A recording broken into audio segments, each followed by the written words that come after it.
It began with a song, a soft, haunting melody that drifted through the cold night air on Christmas Eve. Sarah heard it while hanging the last of her ornament, the tiny artificial tree glowing with faint, multicolored lights in the corner of her modest living room. The sound was faint at first, almost a trick of the mind, but as it grew louder, it drew her attention away from the delicate glass bauble in her hand. She paused, her breath catching slightly as the words filtered through the quiet. Hark, the herald angels sing. It wasn't the cheerful tune she remembered from Christmases past. This version was slower, almost mournful. The notes stretched in a way that felt wrong. A shiver ran down her spine, though she couldn't say why. Sarah set the bauble down and moved toward the window. Pulling back the heavy curtains, she gazed out into the snowy night. The street was still, the houses on her quiet cul-de-sac dark and motionless. Snow fell in thick, soundless flurries, blanketing the yards and sidewalks in pristine white. Yet the song continued, faint but persistent, carried by the brittle wind. She hesitated for a moment before grabbing her coat. She wasn't one to scare easily, but something about the song stirred a strange unease in her. Wrapping herself in the thick wool jacket, she stepped onto the porch, her boots crunching against the freshly fallen snow. "Hello," she called, her voice cutting through the stillness. The singing stopped. Silence settled over the street, heavy and oppressive. Sarah frowned, her breath misting in the cold air. She stepped off the porch, scanning the empty road and the darkened windows of her neighbors' homes. There was no one there, nothing but the quiet and the faint creak of the pines swaying in the wind. She turned to go back inside when she noticed them. Footprints. A single trail of small, deliberate prints led from the base of her porch into the woods that bordered the end of the street. The sight of them sent a chill racing down her spine. They were too small to belong to an adult, yet they were far too precise to have been made by an animal. For a moment, Sarah stood frozen, staring at the tracks as the snow continued to fall around her. They were fresh, crisp, and unmarred by the snowfall, but there was no sign of anyone who could have made them. She shook her head, muttering under her breath as she retreated inside. She locked the door behind her, double-checking the bolt before leaning against it. Her pulse was quicker now, her unease refusing to fade. She forced a nervous laugh, trying to brush it off as some strange coincidence. By the time she returned to her tree, the song had slipped from her mind, replaced by the warmth of the tiny colored lights and the faint hum of the heater. Yet somewhere deep in her chest, an unfamiliar weight lingered. The next night, the song returned. Sarah was in bed when it began, the soft melody drifting through the stillness of her room. Her eyes snapped open, her heart pounding as she strained to listen. "God rest ye merry, gentlemen." The voice was clearer this time, closer. Sarah sat up, her pulse quickening. She reached for the flashlight on her nightstand, clutching it tightly as she crept toward the window. The yard was empty, its snowy surface undisturbed. She swept the flashlight's beam across the white expanse, but there was no sign of movement, no figures lurking in the shadows. "Hello?" she called, her voice trembling. The singing stopped. A rustle of movement caught her attention, drawing her gaze toward the edge of the woods. Her breath caught as she spotted a figure standing just beyond the tree line. It was small and thin, its form cloaked in what looked like old-fashioned choir robe. The figure didn't move, its face obscured by the darkness of the trees. "Do you need help?" Sarah asked, her voice shaky. The figure tilted its head slightly as though considering her question. Then, without a sound, it turned and walked deeper into the forest, its movements unnaturally smooth. Every instinct screamed at Sarah to go back inside, to lock her doors and forget what she'd seen. But something in her refused to let the figure vanish without answer. Pulling her coat tightly around her, she stepped off the porch, the beam of her flashlight guiding her. She followed the trail of footprints into the trees. The forest was darker than she'd expected, the thick canopy of branches overhead, blocking out the faint glow of the moon. The air was colder here, biting against her exposed skin as she moved deeper into the shadows. "Hello," she called again, her voice barely louder than a whisper. The only answer was the faint crunch of her boots in the snow and the occasional creak of the pines in the wind. The footprints continued ahead of her, impossibly fresh despite the falling snow. Sarah stopped suddenly, her breath catching as the song returned, louder and clearer than ever. "To save us all from Satan's power, when we were gone astray."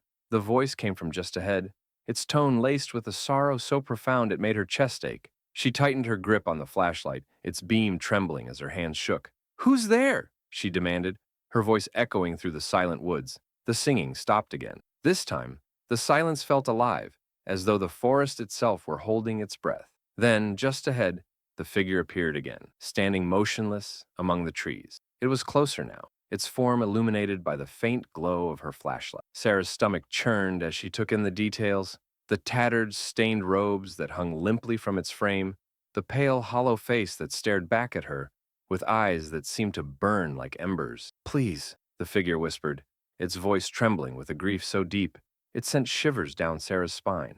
Help me! Sarah opened her mouth to speak, but before she could respond, the figure turned and fled, vanishing into the darkness like smoke on the wind. For a moment, she stood frozen, her heart pounding in her chest. Then, summoning every ounce of courage she had left, she followed.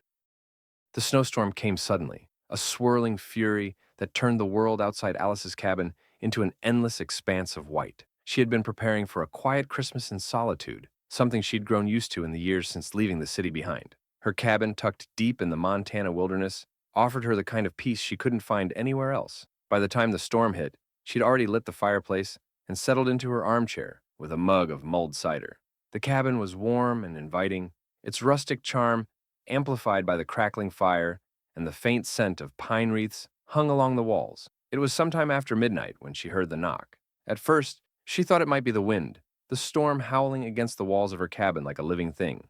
But the sound came again, steady and deliberate.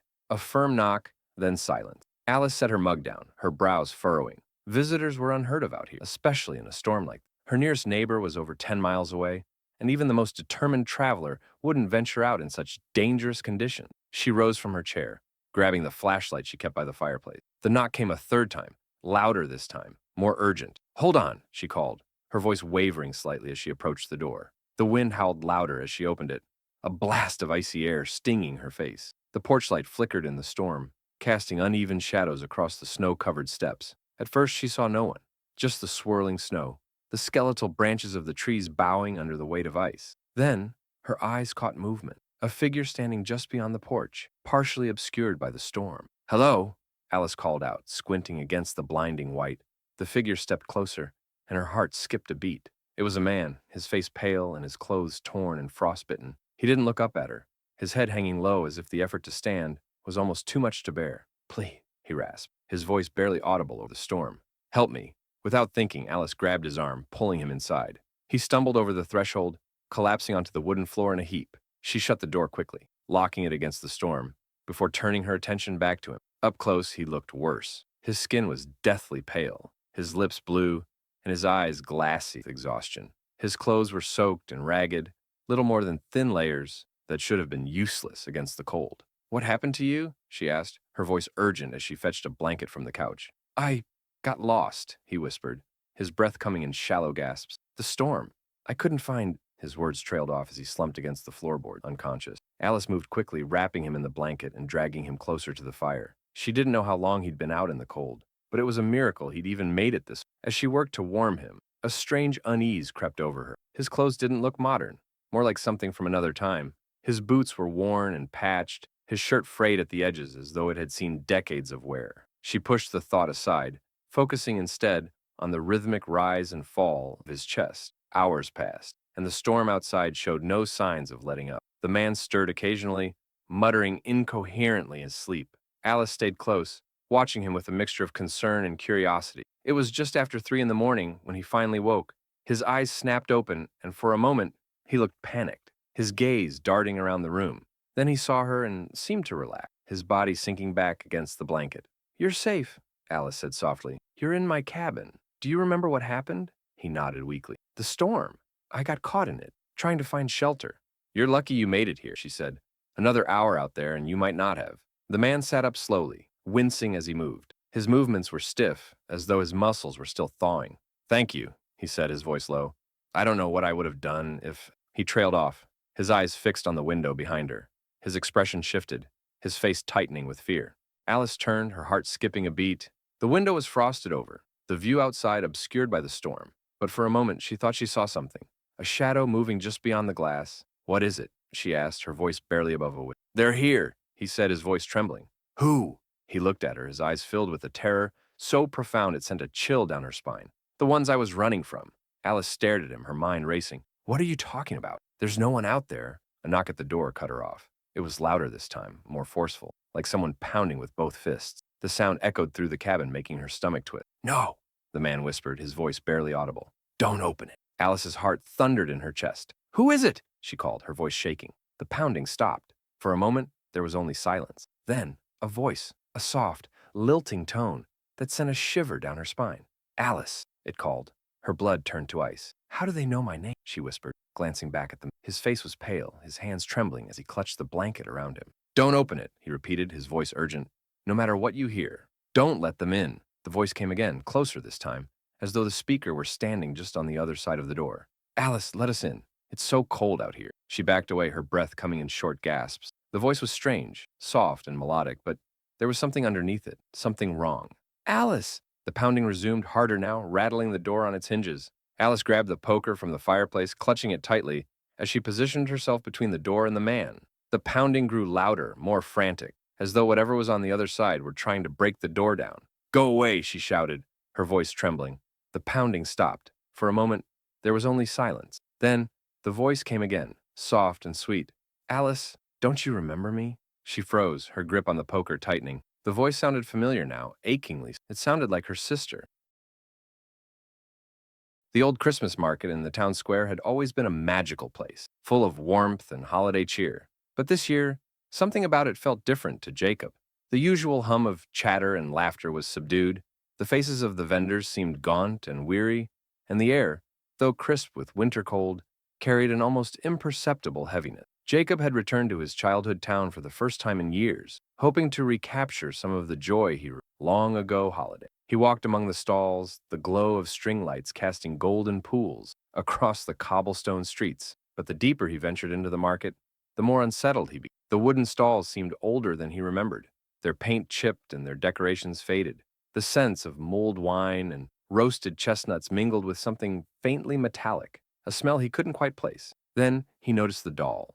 It sat on a high shelf at one of the stalls, its porcelain face pale, and its glass eyes staring blankly ahead. Jacob paused, drawn to the strange figure. It was dressed in a delicate red velvet gown, trimmed with white lace that had yellowed with age. Something about it seemed wrong, too lifelike, as though it were watching him. "Interested?" The voice startled him. He turned to see the vendor, a woman with a sharp, angular face and eyes that glittered like black ice. Her smile was thin, more a baring of teeth than a gesture of warmth. "No, I was just looking," Jacob said, taking a step back. "It's special," the woman said, her voice soft but insistent. "One of a kind." Jacob forced a polite smile. "I'm not really in the market for dolls." "Ah," the vendor said, her smile widening. "But it's not just a doll." Jacob felt a chill creep up his spine. He muttered an excuse and hurried away, weaving through the crowd until he lost sight of the stall. But, as he continued to wander the market, he couldn't shake the feeling that the doll's eyes were still on him, watching from the shadows. The unease lingered long after he'd returned home to the small cottage he'd rented for the holiday. He tried to brush it off as the remnants of a long, tiring day, but sleep didn't come easily. When he finally drifted off, his dreams were restless and fragmented. He saw the market again, but it was empty and silent, the stalls abandoned and the lights extinguished. The doll was there, standing in the middle of the square, its glass eyes gleaming in the darkness. Jacob woke with a start, his chest tight and his sheets damp with sweat. He rubbed his eyes, trying to shake the images from his mind. It was just a dream, he told himself, nothing more. But when he went to the kitchen for a glass of water, he froze, sitting on the counter, its delicate velvet gown, pristine and untouched by the passing years, was the doll. Jacob's breath caught in his throat. He hadn't bought it. He hadn't even touched it. He approached it slowly, every muscle in his body tense. The doll's face was as expressionless as before, but its eyes seemed sharper now, more aware. "What the hell?" he whispered, his voice barely audible. He reached out to pick it up, but the moment his fingers brushed the cold porcelain, a sharp, electric jolt shot up his arm. He yanked his hand back with a gasp, staring at the doll in disbelief. It was still there, unmoving, but now its head was tilted ever so slightly, as if it were studying him. Jacob grabbed a dish towel and threw it over the doll, then stuffed it into a drawer and slammed it shut. His heart was pounding as he leaned against the counter, trying to make sense of what had just happened. For the rest of the day, he avoided the kitchen. He tried to distract himself with books, movies, anything to keep his mind from wandering back to the doll. But as night fell, the house grew colder, the shadows longer, and an oppressive silence settled over everything. Jacob tried to convince himself that it was all in his head, but when he finally returned to the kitchen, the drawer was open. The doll was gone. The snowfall was unusually heavy that Christmas Eve, blanketing the small rural town of Everidge in a silence so thick it felt almost unnatural. Olivia drove cautiously down the winding, icy roads, the headlights of her old sedan cutting through the dense flurry. She hadn't planned to visit her grandmother, but a nagging feeling had pulled her out of her warm apartment in the city and onto these desolate roads. Her grandmother lived alone in a sprawling Victorian house at the edge of the woods, a place that had always felt both enchanting and unsettling. As a child, Olivia had loved its high ceilings, antique furniture, and the way the house seemed to hum with stories. But as she grew older, she began to notice its shadows. They were darker than they should have been, longer, as though the house itself was alive. By the time Olivia arrived, the storm had worsened. The wind howled as she parked in the snow-covered driveway, the towering pines swaying violently. The house loomed ahead, its windows glowing faintly with warm, golden light. She knocked twice, her gloved fist echoing hollowly against the heavy oak door. A moment later, it creaked open. Her grandmother stood there, smiling warmly, her frail frame wrapped in a thick cardigan. "Olivia, dear," she said, her voice soft but laced with strange undertone of relief. "I wasn't expecting you." "I know," Olivia said, stepping inside and shaking the snow from her coat. "I just thought I'd check on you. The storm's pretty bad." Her grandmother's expression flickered for a moment, her eyes darting toward the darkened hallway behind her. "I'm glad you came," she said finally, closing the door and locking it with a practiced swiftness. The house smelled faintly of pine and cinnamon, but beneath it was something else, something metallic. Olivia wrinkled her nose but didn't comment. As they settled in the sitting room, the fire crackling softly in the hearth, Olivia couldn't shake the feeling that something was off. Her grandmother seemed distracted, her eyes flickering toward the windows every few moments, her hands trembling as she poured tea. "Are you all right, Nana?" Olivia asked, watching her carefully. Her grandmother hesitated before nodding. "Of course, dear. Just the storm. It makes the house feel restless." "Restless?" Olivia repeated, frowning. Her grandmother didn't respond. Instead, she stood abruptly and moved to the window, peering out into the swirling snow. Olivia followed her gaze, but saw nothing beyond the distorted reflection of the room in the glass. "Something's out there," her grandmother murmured, more to herself than to. "What do you mean?" Her grandmother turned to her. For the first time, Olivia noticed how pale she looked, her eyes sunken and ringed with shadows. "There's something in the woods. It's been watching the house for days now. I've seen it." Olivia felt a chill creep up her spine. "You're probably just imagining things. The storm can make shadows look strange." Her grandmother shook her head, her expression grim. "Number, it's real, and it's getting closer." Before Olivia could respond, a loud knock echoed through the house. It was sharp and deliberate, sending a jolt of fear through her. Her grandmother froze, her knuckles white as she gripped the arm of her chair. "Don't open it," she whispered. The knock came again, louder this time, almost angry. Olivia's heart pounded as she stood. Who would be out in this storm? Her grandmother grabbed her wrist with surprising strength. "Don't! Open! It!" The words were barely out of her mouth when the knocking stopped. The silence that followed was suffocating, broken only by the faint whistle of the wind outside. Olivia hesitated, her gaze fixed on the front door. Then she heard it, a soft scraping sound, like fingernails dragging across the wood. Her breath caught in her throat. "What is that?" Her grandmother didn't answer. She was staring at the door, her face ashen, her lips moving silently as though in prayer. The scraping stopped. Then, from the other side of the door, a voice, a low, rasping whisper that chilled Olivia to the bone. "Let me in." Her blood ran cold. She stumbled back, her legs nearly giving out beneath her. "Who? How do they know my name?" Her grandmother stood shakily, her eyes wide with fear. "It's not a person," she said, her voice trembling. "It's them. They've come for me." "Who?" Olivia demanded, panic rising in her chest. Before her grandmother could answer, the voice came, louder this time, more insistent. "Let me in." The windows rattled as the wind outside grew fiercer, the storm's howl almost drowning out the words. Her grandmother grabbed Olivia's arm, her grip like iron. "We have to go. Now." "Go where?" "Anywhere but here," her grandmother said, her voice urgent. "They can't come in unless we let them, but they'll try to make us." As if on cue, the knocking resumed, faster now, more frantic. The voice grew louder, a chorus of whispers blending into one. "Let us in, Olivia. Let us in." Olivia's heart raced as her grandmother pulled her toward the back door. But as they reached the kitchen, the lights flickered and went out, plunging the house into darkness. The whispers were inside now.